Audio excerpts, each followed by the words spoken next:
ഇന്ന് ഞാൻ വെള്ളക്കടല കറി വെക്കാനായിട്ടാണ്. ഈ ഒരു കപ്പിന് 1 കപ്പും പിന്നെ ഒരു 1/2 കപ്പ് വെള്ളക്കടലയും കൊടുത്തിട്ടുണ്ട്. തലേ ദിവസം ഇത് വെള്ളത്തിലിട്ട് കുതിർത്തെടുത്തതാണ്. നമുക്ക് സബോള ആദ്യം അരിഞ്ഞെടുക്കുക. അത് കഴിഞ്ഞ് ഇഞ്ചി വെളുത്തുള്ളി ഇത് ചതച്ച് എടുക്കുക. അത് കഴിഞ്ഞ് പച്ചമുളകും അരിഞ്ഞെടുക്കുക. എന്നിട്ട് നമുക്ക് ആ കടലയൊന്ന് വെള്ളത്തിൽ വൃത്തിയായിട്ട് കഴുകിയെടുക്കാം. അത് കഴിഞ്ഞ് കുക്കറിലൊരു 3 വിസിലടിക്കുന്നിടം വരെ ഒന്ന് വേവിച്ചെടുക്കുക. ഞാൻ 3 വിസിലടിക്കുന്നിടം വരെ വേവിച്ചെടുത്തായിരുന്നു.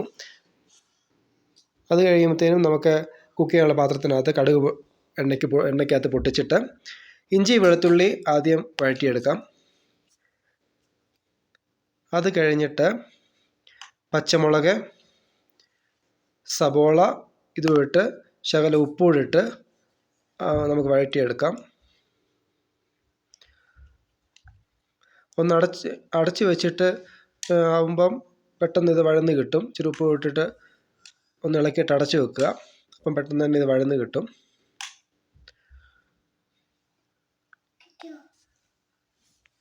അത് കഴിയുമ്പോഴത്തേനും നമുക്ക് ഇച്ചിരി കരിയാപ്പില കൂടി ഇട്ട് കൊടുത്തു.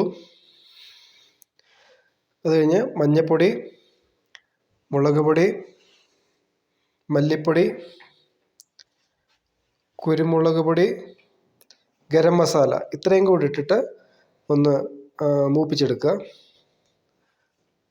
അത് കഴിഞ്ഞ് അതെല്ലാം കൂടെ ഒന്ന് മൂപ്പിച്ചെടുത്ത് കഴിഞ്ഞിട്ട് എല്ലാം കൂടെ ഒന്ന് മിക്സാക്കി അങ്ങ് എടുക്കുക.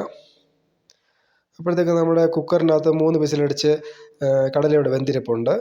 അത് നമുക്ക് അതിനകത്തോട്ട് ആ വെള്ളത്തോട് കൂടെ തന്നെ അതിനകത്ത് ഒഴിക്കുക. എന്നിട്ട് ജസ്റ്റ് ഒന്ന് മിക്സാക്കി കൊടുക്കുക.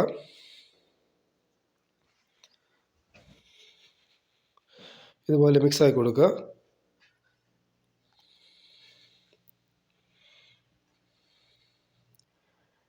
നമുക്ക് ആ സമയത്തേക്ക് തേങ്ങ അരച്ചെടുക്കാം. മിക്സിക്ക് ജാറിനകത്തോട്ട് തേങ്ങ ഇട്ടിട്ട് ആവശ്യത്തിനുള്ള വെള്ളം ഒഴിച്ച് ഒരു നുള്ള് ജീരകവും ഇട്ട് നമുക്കിത് തേങ്ങ അരച്ചെടുക്കാം. അപ്പോൾ നമ്മുടെ കറി ഇപ്പോൾ ഏകദേശം അത് തിളച്ച് റെഡിയായി വന്നിട്ടുണ്ട്. അപ്പോൾ നമുക്ക് ഗ്യാസ് ലോ ഫ്ലെയിമിൽ വെച്ചതിന് ശേഷം അരച്ച് വെച്ച തേങ്ങാപ്പാൽ അതിലേക്ക് ഒഴിക്കാം. തേങ്ങാപ്പാൽ ഒഴിച്ച് കഴിഞ്ഞ് കറി തിളയ്ക്കല്ലേ. തിളച്ചാൽ ഇത് കറി പിരിഞ്ഞു പോകും. അതുകൊണ്ട് ചെറു ചൂടോടെ തന്നെ തേങ്ങാപ്പാലൊഴിച്ച് ഇളക്കിയെടുക്കുക.